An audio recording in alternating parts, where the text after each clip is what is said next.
Il est, au vu des rapports de force à Montreuil, le plus à même de remporter ce deuxième tour. Alexis Corbière, porte-parole de Jean-Luc Mélenchon, arrive second avec 21,6% des voix, derrière la candidate d'En Marche. Mais il devra rassembler une gauche particulièrement divisée lors de ce premier tour, avec 21 candidatures. Je crois que le choix sera simple. Il y aura 2 bulletins de vote au deuxième tour.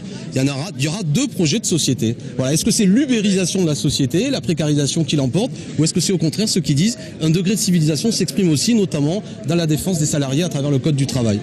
En face, Halima Menoudj arrive en tête avec 24,7% des voix. Maire adjointe de Montreuil, un temps chez Europe Écologie Les Verts, elle s'est ralliée récemment à La République En Marche. Il y a la vague nationale, mais c'est une circonscription très ancrée, très à gauche, mais qui m'est favorable aujourd'hui. Et c'est un signal. Ils veulent le changement. Les électeurs veulent le changement.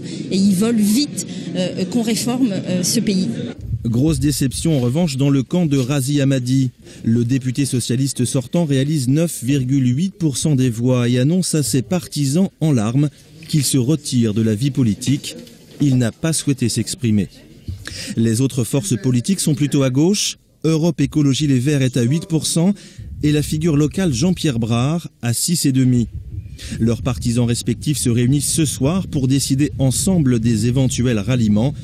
Pour le PC, arrivé 3e à 10%, il y aura sans doute moins de suspense.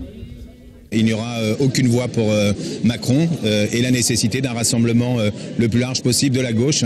Nous allons nous réunir et collectivement, nous déciderons de notre position.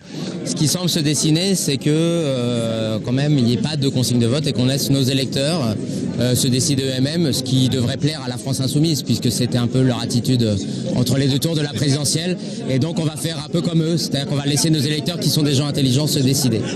Plus d'un électeur sur 2 n'est pas allé voter à Montreuil et Bagnolet, ce qui constitue une relative incertitude pour ce second tour.